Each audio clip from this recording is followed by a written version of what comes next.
नमस्कार दोस्तों। पाकिस्तानी ये मानते हैं कि राइसीना डायलॉग में इंडिया ने 115 कंट्रीज से कहलवा लिया कि इंडिया को यूएन सिक्योरिटी काउंसिल का मेंबर बनाना चाहिए। कमर चीमा का कहना है जिस दिन इंडिया सिक्योरिटी काउंसिल का मेंबर बन गया वो दुनिया हिला देगा। पाकिस्तानी इस बात से भी बड़े चलते हैं कि इंडिया ग्लोबल साउथ का लीडर बन गया है। आगे कमर चीमा का ये वीडियो है, इसे देखिए और एंजॉय कीजिए। बड़ा मशहूर पॉलिटिकल एनालिस्ट हैं पाकिस्तान के, और जब इंडियन सब्सक्राइबर चाहिए हों तो इंडिया के हक में बोलते हैं, और जब पाकिस्तानी टीवी पे बोलते हैं तो इंडिया की बैशिंग करते हैं। तो अगर ये वीडियो पसंद आए तो चैनल को सब्सक्राइब करें, लाइक करें और शेयर करें, और अपने कमेंट्स भी इस वीडियो पे दें। Thank you. कि जो लोग हैं, जो अफ्रीकन ममालिक हैं, वो कहते हैं कि इंडिया ने ग्लोबल साउथ की लीडरशिप का रोल ले लिया है। This is what Africa is saying. Italy के साबका फॉरेन मिनिस्टर ने कहा कि जो India middle east Europe corridor है, ये रियल कनेक्टिविटी है। लैटवियन फॉरेन मिनिस्टर ने कहा कि भारत जो है वो दुनिया की 3rd लार्जेस्ट इकोनॉमी बनने जा रही है।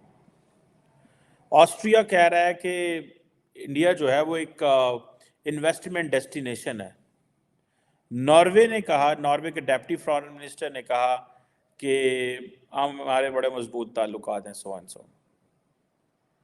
फिनलैंड की फॉरेन मिनिस्टर ने कहा कि इंडिया जो है एक इम्पॉर्टेंट पार्टनर है in terms of ensuring rules based world order. Sri Lanka ने कहा कि हमारे तो सिविलाइजेशनल लिंकेजेस हैं। जो चीज़ पाकिस्तानियों को नहीं समझ आई कभी, that how beautifully India with this one event, अपने सिर्फ एक इवेंट के जरिए उन्होंने पूरी दुनिया की जो लीडरशिप है उससे वो अल्फाज निकलवा लिए, या उन्होंने वो अल्फाज कहे जो नॉर्मली एक मुश्किल काम होता है। सो फॉर एग्जाम्पल मैं देख रहा था कि जो तंजानिया है, तंजानिया के फॉरेन मिनिस्टर जो है वो क्या कह रहे हैं। तंजानिया के फॉरेन मिनिस्टर जो हैं उन्होंने ये बात की कि जी इंडिया ने लीडरशिप का रोल ले लिया है, सिर्फ अफ्रीका में नहीं बल्कि ग्लोबल साउथ में भी। इंडिया तमाम इंटरनेशनल कम्युनिटी को समहाउ कन्विंस कर रहा है कि हमारी सपोर्ट करें to be the permanent member of the UNSC. That is the target. अब कर रहे हैं, लेकिन समहाउ इंडिया ने इंतहाई smartly just with one Raisina dialogue पूरी दुनिया की लीडरशिप को बुलाया, पूरी दुनिया की लीडरशिप को ये बताया कि हम कहाँ खड़े हुए हैं, हम क्या कर रहे हैं, हम क्या करना चाहते हैं और हमारे पास क्या है। ठीक है ना जनाब। अब इंडिया ने, आपको पता है, वो हमारे देसी जुबान में कहते हैं एहसान चढ़ाया हुआ। इंडिया ने अफ्रीका के ऊपर एक एहसान चढ़ाया हुआ है that Africa as a union is a part of the G20. Now every African country is saying कि इंडिया को ग्लोबल साउथ का लीडरशिप ऑलरेडी बन चुका।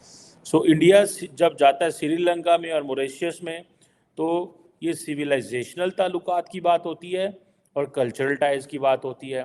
जब जाता है ओवरऑल साउथ में तो India as an economy emerge होता है। ठीक है। और जब जाता है यूरोप में तो इंडिया टेक इटसेल्फ, जी ये तो इन्वेस्टमेंट डेस्टिनेशन है, करता है चाइना को। इस वक्त इंडिया के बकौल the only country which is not letting us to be, which is not letting India to be the permanent member in the UN is China. Doctor Jaishankar ने अगले दिन एक लफ्ज इस्तेमाल किया था, अ नॉन वेस्टर्न कंट्रीज। इतना मुझे पता, the day India will the permanent member of the UN security council, India चुक के रख देगा, हर चीज़ उड़ा के रख देगा चीज़ों को। बिकॉज अभी for example you just see doctor Jaishankar, he is very aggressive. Why he is aggressive? और मैं which is a permanent invitee at the G7, permanent invitee at the G7, but nobody wants India जो है वो करे G7 का member बने। लेकिन बुलाते सारे हैं और कहते भी हैं कि हाँ हम तुम्हें चाहते हैं, लेकिन but they know them that it's the way India ने टारगेट किया है यूके को।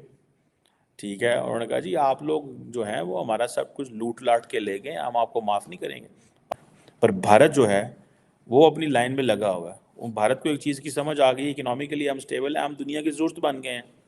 اب اٹالین پرائم منسٹر ایویں نہیں نریندر مودی سے سیلفیاں لیتی، اس کو پتہ ہے بھائی I want to win this man because I have to do a business.